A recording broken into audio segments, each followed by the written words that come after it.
Knowledge हबमध्ये आपलं खूप खूप स्वागत.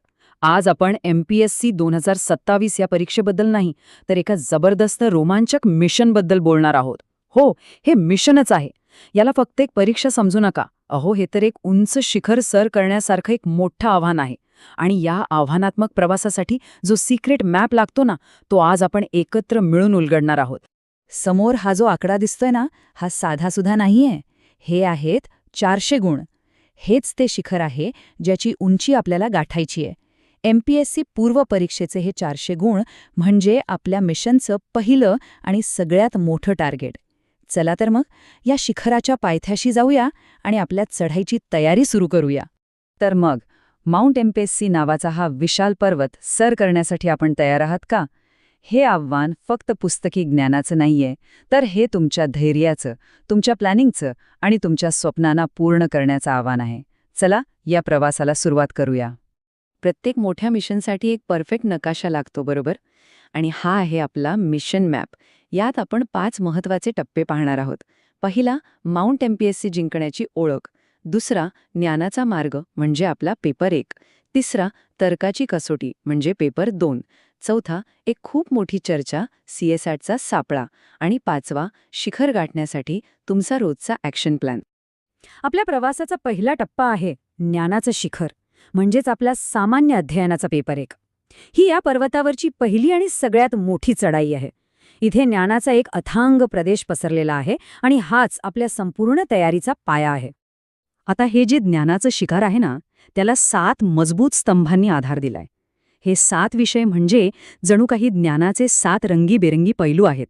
या प्रत्येक स्तंभावर मास्तरी मिळवणं म्हणजे पहिला बेस कॅम्प गाठल्यासारखंच आहे. यात आहेत चालू घडामोडी, इतिहास, भूगोल, राज्यशास्त्र, अर्थव्यवस्था, पर्यावरण आणि हो, सामान्य विज्ञान. चला, आधी या पर्वताचा परिसर नीट समजून घेऊया. पहिला स्तंभ म्हणजे इतिहास, ज्यात भारताची स्वातंत्र्य चळवळ आणि खास करून आपल्या महाराष्ट्राचा गौरवशाली भूतकाळ दडलेला आहे. दुसरा आहे भूगोल. यात महाराष्ट्र, भारत आणि जगाचा नकाशा आपल्या डोळ्यासमोर अक्षरशः उभा राहतो. आणि तिसरा, चालू घडामोडी. हा तर सतत बदलणारा प्रदेश आहे, ज्यावर आपल्याला 24 तास नजर ठेवावी लागते. प्रत्येक प्रदेशाचे, प्रत्येक जागेचे काही नियम असतात, नाही का? तर राज्यशास्त्र म्हणजे या भूमीची नियमपुस्तिकाच आहे, आपलं भारतीय संविधान आणि आपली शासन व्यवस्था. आणि अर्थव्यवस्था म्हणजे काय? तर या प्रदेशाला चालवणारं आर्थिक इंजिन. यात भारताची आर्थिक स्थिती आणि सामाजिक विकासाचा अभ्यास येतो. हे नियम समजल्याशिवाय आपण एक पाऊलही पुढे टाकू शकत नाही. आता बोलूया नैसर्गिक घटकांबद्दल. पर्यावरण म्हणजे या पर्वतावरची जैवविविधता आणि हवामानात होणारे बदल. आणि सामान्य विज्ञान म्हणजे या जगाच्या निर्मितीमागे असलेले मूलभूत ब्लॉक्स, फिजिक्स, केमिस्ट्री आणि बायोलॉजी. म्हणजे बघा, सूक्ष्म अणूंपासून ते या विशाल पर्यावरणापर्यंत सगळ्यांच्या सगळं समजून घेणं खूप महत्त्वाचं आहे. चला, आता दुसऱ्या मार्गाकडे वळूया. हा मार्ग आहे तर्काच्या कसोटीचा, म्हणजेच CSAT किंवा पेपर 2. लक्षात घ्या, ही तुमच्या ज्ञानाची नाही, तर तुम्ही विचार कसा करता ह्या क्षमतेची परीक्षा आहे.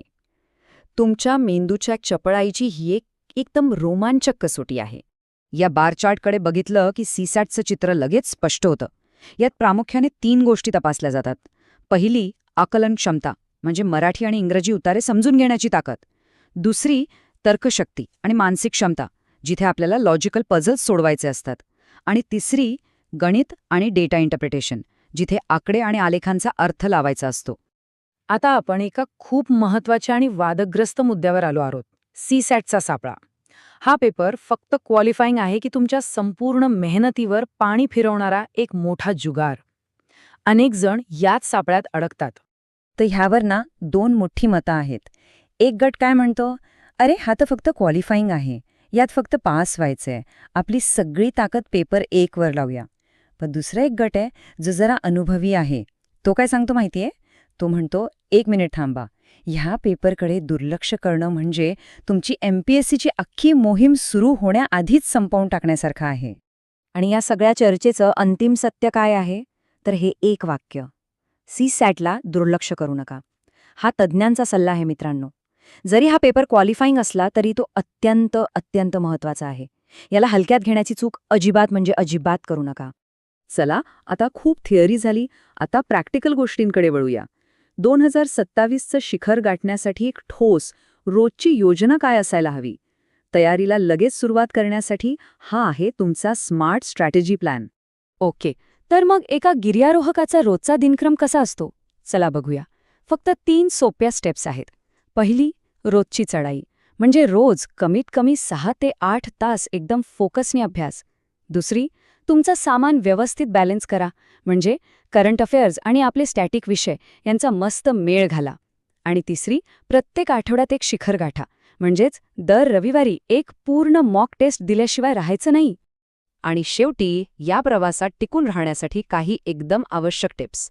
महाराष्ट्राशी संबंधित विषयांवर जास्त भर द्या. या पर्वताचा परिसर समजून घेण्यासाठी मागच्या वर्षांच्या प्रश्नपत्रिकांचं म्हणजे PYQचं विश्लेषण करा. आणि सगळ्यात महत्त्वाचं, फक्त फॅक्ट्स पाठ करू नका, तर संकल्पनांवर मास्टरी मिळवा.